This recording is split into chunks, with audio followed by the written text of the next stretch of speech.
好，我們最後一節的節目呢，要帶大家來看到的是，當大家聚焦的流量呢都被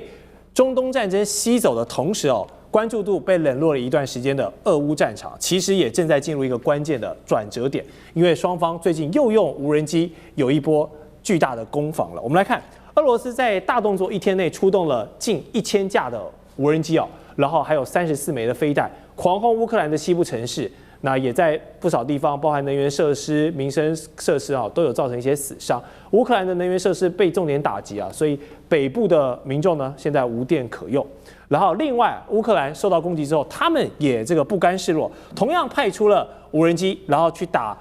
克里米亞以及俄羅斯的石油出口跟管線設施這些高經濟價值的目標。兩邊的戰火外溢哦，不只是2個人遭殃而已哦，包含附近的一些鄰居啊，也都是受到了影響。愛沙尼亞、拉脫維亞哈，現在都有被波及，是不是就是看準了現在美國深陷在這個中東的戰爭泥淖，你要同時顧2個戰場，不好意思，没有可能哦，這個無暇顧及。所以呢，正是俄軍發力的一個好時機哦。反正現在老大哥在挺中東嘛，那烏克蘭你就自己看着辦吧。所以俄羅斯現在加大打擊力道。是目前的最新態勢，我們用軍事的角度來看的話，立將軍覺得是不是一個絕佳的時機？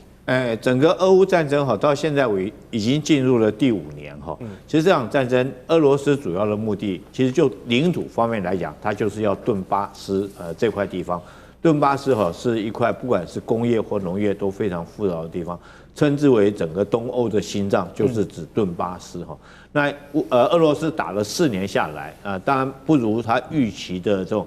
摧枯拉朽，一下就佔領了這幾個整個頓巴斯，他就佔領下來。那目前它距離頓巴斯整個佔領大概還差了6000平方公里。那現在它的進展事實上是這個從最近這1年看起來哈，作戰推進的速度是非常的緩慢。那為什麼緩慢呢？因為在這邊哈，這個烏克蘭有一串的所謂的城市當做它的堡壘防禦帶哈。我們從最北邊的庫皮揚斯克斯拉夫揚斯克，到我們經常耳熟能詳的紅軍村，包括下面的波克羅夫斯克哈、庫拉沃霍哈，這整個真實帶，所以它就變成一塊骨頭一塊骨頭要慢慢的啃，可是它又不見那麼快，所以能夠啃得動哈。雖然說紅軍村這塊硬骨頭它啃下來，可是不管是北邊南邊還有將近6000平方公里的土地，它沒有辦法都沒有辦法能夠打下來。那現在我覺得普丁哈就趁着你這個中東地區哈，這個美軍在跟伊朗打仗，這個兼顧這個地方不暇的之際，他就川普也知道他沒有辦法同時應付2場戰爭，所以他這個時候給澤倫斯基施壓，叫澤倫斯基用割地換這個和平的方式，就你乾脆這6000公里，雖然說是這個俄軍還沒有打下來，你就乾脆給他了，然後來換取和平。但就這個澤倫斯基來講的話，他認為說我還有6000平方公里，我還有城市群可以抵抗，那為什麼我這麼快要讓出來？我讓出來以後，我國家安全怎麼辦？我個人的前途我怎麼來維護？可是我覺得川普這時候可能不管你那麼多了。曾經有一句很有這個澤倫斯基曾經有記者問他說，你跟川普2個年紀看起來像父子哈，這個澤倫斯基怎麼回答？他說：“對，我跟他年紀看起來像是父子，可是我是他最不疼愛的兒子。”從這句話你就知道這個澤倫斯基目前的處境。那現在雙方戰況，俄烏戰爭的戰況，春天到了，我相信俄軍會立刻展開所謂的春季攻勢。對這個烏克蘭來講，如果在失去美軍的援助哈，那包括導彈或者各方面的武器的援助，可能這個烏克蘭會陷入一場這個很艱困的戰局。是好，剛剛將軍用一句話，澤倫斯基自嘲自己是川普最不待見的兒子，點出了現在烏克蘭跟美國的關係，因為華盛頓對烏克蘭已經沒有耐性了，就是要你割地。那當川普總統把他的重心轉移到伊朗戰場時對烏克蘭的只剩下敷衍跟要求你妥協。華盛頓郵報更指出呢，五角大廈現在要考慮把原本要配给給烏克蘭的愛國者飛彈全部調往中東了，因為那邊現在正劇烈消耗着美軍還有盟友們的這個彈藥庫存了。然後呢，首先逼烏克蘭割地止戰這個問題淵老師，你會不會覺得白宮的處理真的是有點太粗糙了？還是說對烏克蘭真的已經沒有耐心了？你不答應，不好意思，我就放生你。白宮的處理方式在拜登總統的時期跟到了川普總統的時期，可以謂之背信忘義啊。啊，就是完全是這個天南地北啊，相差180度。原來的話呢，每一次啊，哎呀，我不曉得弄得我們台灣跟裡外不是人。我們曾經有一段時間的話呢，每次走過來到了這個基隆路跟那個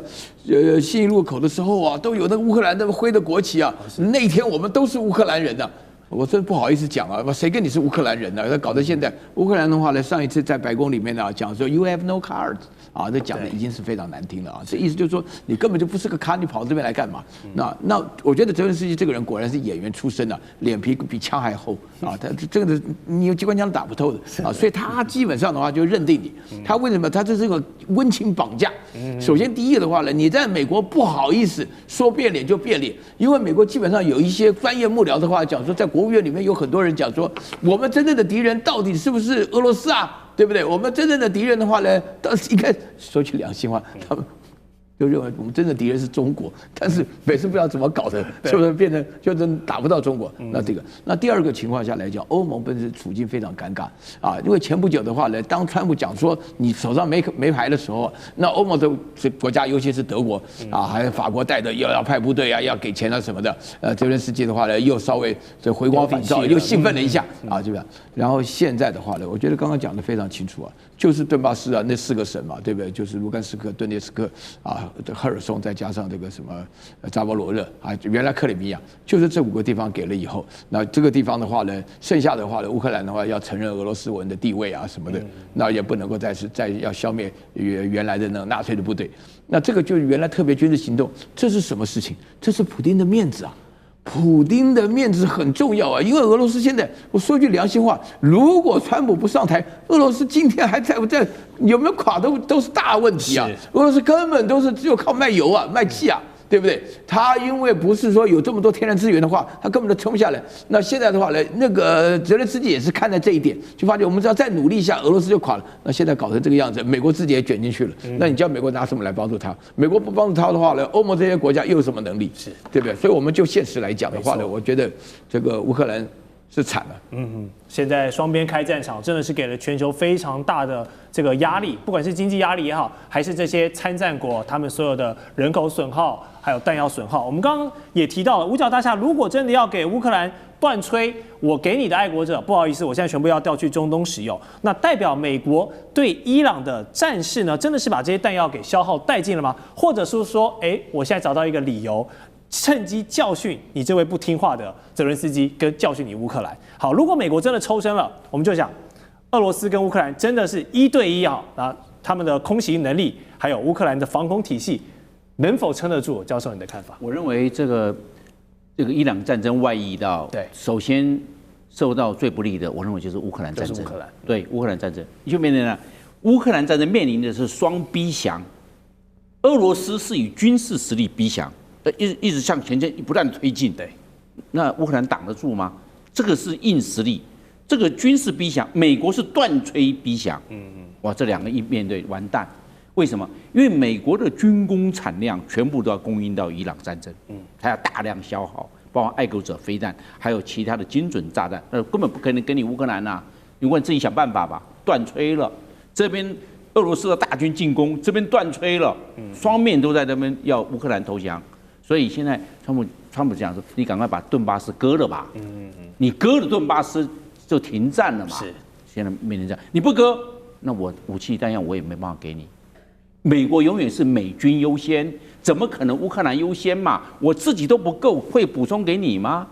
所以大家，那其他的北大西洋公約組織現在也在自己，因為伊朗戰爭的關係，大家現在庫存量都保持到基本的庫存量，所以變成了這個烏克蘭面對的雙逼強啊，是限於戰略態勢極不利。那空優將來會被俄羅斯繼續掌握，俄羅斯的這個武裝攻擊直升機、戰轟機再進去，無人機再過去，導彈再過去。